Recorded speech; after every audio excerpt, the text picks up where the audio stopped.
Hello student, welcome in online classes.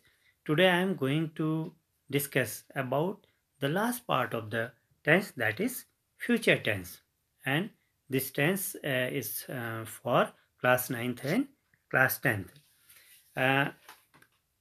सबसे पहले हम फ्यूचर टेंस को जानेंगे कि क्या है।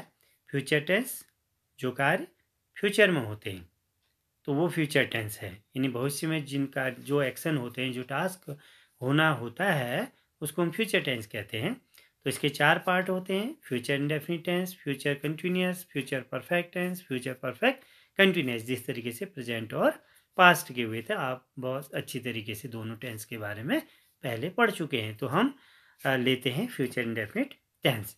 फ्यूचर इंडेफिनिट टेंस यानी जब कार्य फ्यूचर में हो रहा होता है तो गागेगी सेंटेंसेस के लास्ट में आता है। जैसे राम बाजार जाएगा, सीता खाना खाएगी, मैं एक पत्र लिखूंगा। इस तरीके से गागेगी में खत्म होता है। तो क्या करते हैं हम यहाँ पर सब्जेक्ट के साथ हेल्पिंग वर्ब विल और शैल का यूज करते हैं और वर्ब की फर्स्ट फॉर्म यूज कर देते हैं। तो सेल किसके साथ लगाएंगे? यदि सब्जेक्ट आई यू और प्लूरल का होगा तो शेल लगा देते हैं, और जब सब्जेक्ट ही शी और इट होता है तो विल का यूज करते हैं। देखिए example, I shall write a letter. I के साथ सेल हेल्पिंग वर्ब लगी है, लेकिन मेन वर्ब की फर्स्ट फॉर्म लगी है राइट। तो इसमें आप नीचे जो सेंटेंसेज हैं सब में देखेंगे कि मेन वर्ब की फर्स्ट फॉर्म लगी होगी और सेल और विल का यूज होगा, जिस तरीके से हमने आपको एग्जाम्पल में दे रखा है। लेकिन एक महत्वपूर्ण चीज़ यह है, जब यह सेल और विल जहाँ कहीं कंपल्सन के रूप में आता है, अनिवार्यता यानी जरूरी के रूप में सेंस आता है, मस्ट का भाव आता है, तो हम सेल की जगह विल और विल की जगह सेल लगा देते हैं। जैसे आई सेल राइट ए लेटर, मैं बाजार जाऊंगा। लेकिन यदि मैं कहूँ कि मैं बाजार जाऊंगा ही, यानी मैं बाजार जाऊंगा ही ना, वैसे जाऊंगा, तो I will write a letter कर देता हूँ। तो यहाँ पर चेंज हो जाता है। ये एक इसका बड़ा इम्पोर्टेंट एक इम्पोर्टेंट इसमें फैक्ट है। तो चलिए अब हम आगे बढ़ते हैं दूसरे टेंस की तरफ, वो है फ्यूचर कंटिन्यूअस टेंस।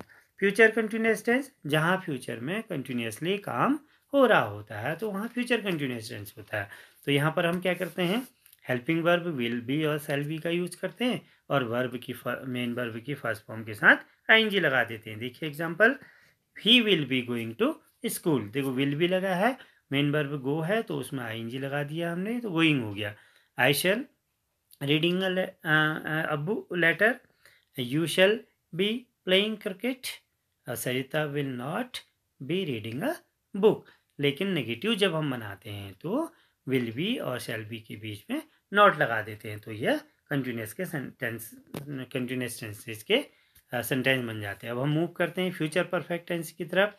इसमें क्या होता है, जहाँ काम फ्यूचर में कंप्लीट होना होता है, हो गया होता है, तो वहाँ पर हम फ्यूचर परफेक्ट टेंस लगाते हैं। तो इसमें हम हेल्पिंग वर्ब विल हैव और शैल हैव लगाते हैं। चूंकि परफेक्ट है इसलिए मेन वर्ब की थर्ड फॉर्म यूज कर देते हैं। एग्जाम्पल देखिए, Ravi will have written a letter by Monday, यानी रवि सब्जेक्ट है तो विल लगा है और हैव लगा है, विल हैव लगा है, और मेन वर्ब की थर्ड फॉर्म रिटन होगी। तो सारे सब जो सेंटेंसेज हैं वहाँ पर मेन वर्ब की में थर्ड फॉर्म यूज हुई है। लेकिन जब नॉट आ जाता है तो विल हैव और शेल हैव के बीच में नॉट लगा देते हैं। तो इस तरीके से परफेक्ट टेंस कंप्लीट हो जाता है। तो लास्ट में आते हैं हम फ्यूचर परफेक्ट कंटिन्यूअस में।